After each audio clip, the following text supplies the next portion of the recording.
तो कोलकाता में clean sweep हो गया और वो भी एक बार नहीं बल्कि दो बार भारतीय टीम ने न्यूजीलैंड के खिलाफ इस सबसे छोटे फॉर्मेट में क्लीन स्वीप को अंजाम दिया। एक बार उनके घर में और इस बार भारत में। तो रोहित शर्मा और राहुल द्रविड़ की कप्तान और कोच की इस जोड़ी के लिए पहला इम्तिहान रहा शानदार।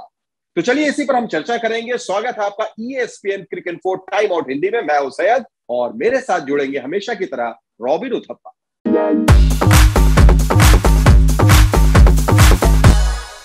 स्वागत है रॉबिन आपका। Thank you very much Syed ji, कैसे हो आप?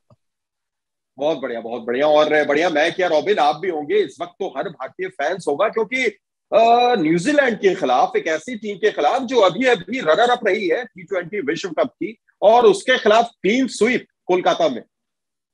हाँ जी, बहुत ही खुश होंगे कि मतलब वर्ल्ड कप के बाद ऐसे शुरुआत किए हैं रोहित शर्मा और राहुल द्रविड़, जो टीम टीम को खिलाए हैं और जिस तरीके से कैप्टन किए हैं रोहित शर्मा ने इस सीरीज में, बहुत ही बेहतरीन कैप्टनसी करी है।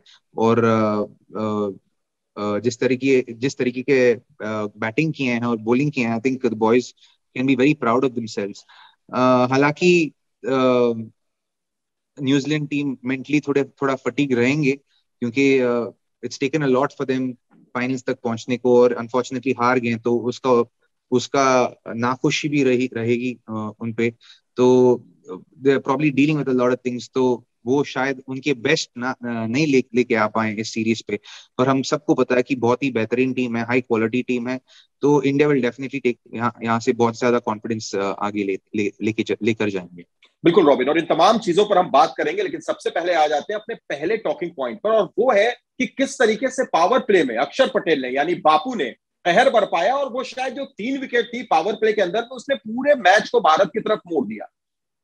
बिल्कुल, बापू ने जैसे जैसे बॉलिंग किया पहले 3 ओवर में, इनफैक्ट रोहित को वो दाद देनी पड़ेगी कि उस टाइम वैसे चेंज किया, क्योंकि उसके पिछले ओवर शायद 15-20 रन के लिए गया था। तो बापू जब बॉलिंग करने के लिए आया था तो ऑब्वियसली बड़ा प्रेशर वाला थोड़ा सिचुएशन था।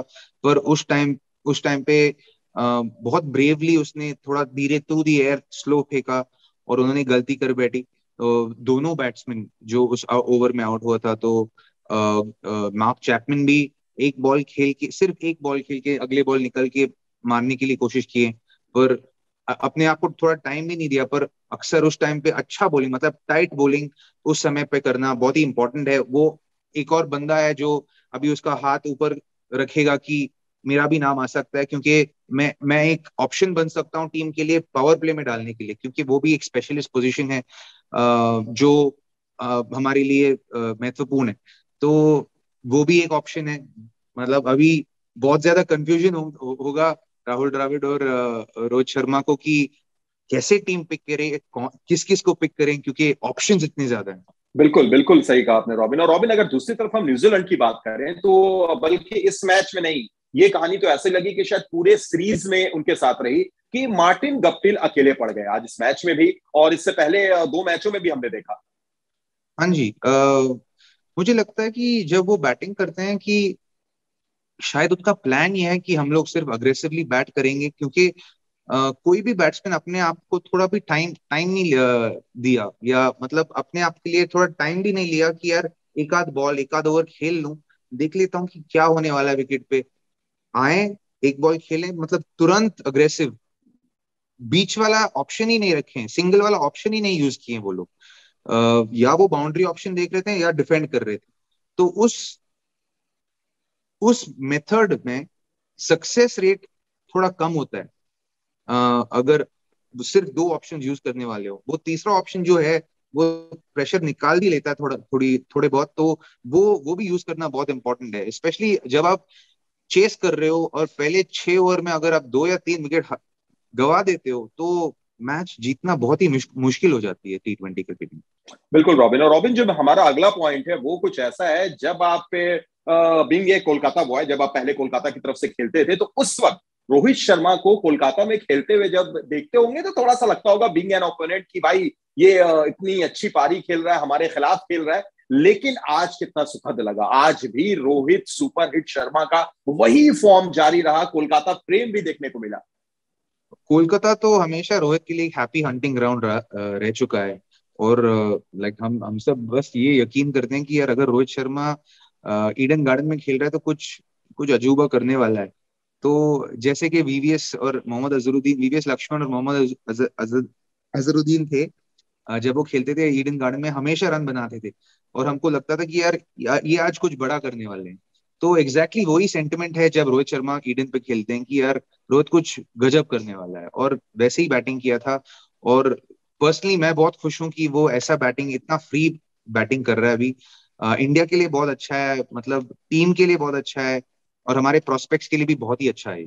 बिल्कुल सही कहा आपने। और जब प्रोस्पेक्ट की बात हो रही है रॉबिन, तो हमारा अगला पॉइंट भी वही है कि इस पूरी सीरीज की अगर हम बात करें तो क्या टेक अवेज रहे भारतीय टीम के लिए। एक शानदार श्रृंखला रही, क्या कुछ लेकर आगे जाएगी, टेस्ट श्रृंखला अब होने वाली है, क्या मनोबल रहेगा इस पूरी सीरीज के दौरान। अगर दो तीन खिलाड़ियों को आपको चुनना हो, उनके बेस्ट परफॉर्मेंस को आपको देखना हो, तो क्या कहेंगे आप? इस सीरीज में दो तीन प्लेयर से मैं, मतलब मैं दो तीन प्लेयर के लिए मैं बहुत खुश हूँ। वो एक प्लेयर है रविचंद्रन अश्विन, जिसको मैं मानता हूँ कि, मैं यकीन करता हूँ कि वो अपने आप को, मतलब one of the frontline spinners India के लिए अगले 12 महीने के लिए बना चुका है जगह। क्योंकि हाई क्वालिटी स्पिनर है, वो डिलीवर कर रहे हैं। दूसरा, भुवी अच्छा बॉलिंग कर रहे हैं, तो वापस वो रिदम दिख रहा है, और बहुत ही कंट्रोल से बॉल डाल रहे हैं, और वो पहले 6 ओवर में मतलब कंट्रोल कर रहे हैं पहले 6 ओवर के लिए, तो वो एक बहुत ही अच्छी चीज है इंडिया के लिए। तीसरा होगा वेंकटेश अय्यर मेरे लिए, क्योंकि वेंकी बैटिंग भी हमको पता है कि बहुत अच्छा बैटिंग करते हैं। हालांकि वो अलग पोजीशन में बैटिंग कर रहे हैं जो उनके लिए नेचुरल नहीं है, तो उनके लिए शायद थोड़ा टाइम लेंगे उस पोजीशन में सेटल होने के लिए। पर जिस जिस तरह वो बॉलिंग की है आज, जिस तरह वो वेरिएशंस दिखाए हैं आपको वो आज उनके बॉलिंग में, उससे मैं बहुत खुश हूँ, क्योंकि वो बहुत ही बड़ा ऑप्शन बन जाता है इंडिया के लिए। अगर एक एक हमारा bowler is having a bad day, तो वेंकटेश अय्यर ऑलवेज, मतलब हमेशा बैकअप के लिए भी है, अलोंग विथ हार्दिक पांड्या, दो ऑप्शंस बन चुके हैं। तो अगर एक किसी को अगर इंजरी हो जाए या वो बॉलिंग नहीं कर पाए, तो एक और ऑप्शन है हमारे पास। और इस चीज में दीपक चाहर के लिए भी बहुत खुश हूं, क्योंकि श्रीलंका के बाद जो जिस जिस तरह वो मैच जिताया श्रीलंका में, और उसके बाद शायद अभी उसको बैटिंग का चांस मिला है, और जो 8 बॉल में उसने 21 रन बजाए हैं आज, जिस तरीके से मारे हैं उसने आज रन्स, उसको देख के मैं बहुत खुश हूँ। और वो भी, जैसे कि सुनील सुनील गावस्कर साहब ने बताया था कि यार इसको हम डेवलप कर सकते हैं एज एन ऑलराउंडर, वो भी हाथ खड़ा कर चुका है कि यार मैं भी हूँ इस रेस में। बिल्कुल सही कहा आपने रॉबिन। और वो एक शॉट जो एक हार्ड लेग पर उन्होंने शॉर्ट आर्म जैब के तरीके से लॉन्ग ऑन के ऊपर खेला था, वो सही में काबिले तारीफ था। पर इन सारे खिलाड़ियों के बीच में शायद आप एक नाम भूल गए, इसलिए मैं उस पर एक सवाल आपसे करना चाहूंगा। हर्षल पटेल को कैसे देख रहे हैं इस सीरीज में, और खासतौर यार से डेथ हर्षल को ओवर्स भूल में? ही गया, क्योंकि मैं ग्रांटेड ले रहा हूँ कि हर्षल अभी रहेगा as one of the death bowling options हमारी टीम के लिए। Harshal definitely one of the best bowlers in the series. आज भी बहुत अच्छा बॉलिंग किया है उसने। पर शायद बापू की बॉलिंग की वजह से हम लोग ने उसका, मतलब परफॉर्मेंस नहीं, ध्यान नहीं दिया वहां पे।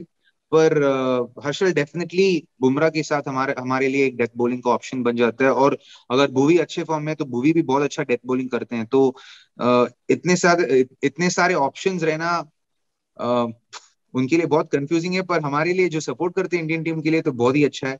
पर right combination at the under the right circumstances, under the right conditions, वो राइट कॉम्बिनेशन होना बहुत इंपॉर्टेंट है। तो होपफुली हमारा यही दुआ है कि अ, हम लोग जिस कंडीशंस में खेलने जा रहे हैं, उस कंडीशंस के लिए परफेक्ट ग्रुप सेलेक्ट करें। चलिए, बिल्कुल सही कहा आपने रॉबिन, और उम्मीद हमारी ऐसा ही होगी। इसी पॉजिटिव नोट के साथ आपसे हम लेना चाहेंगे विदा। बहुत बहुत शुक्रिया रॉबिन, आप हमारे साथ जुड़े और आपने चर्चा की। Thank you sir.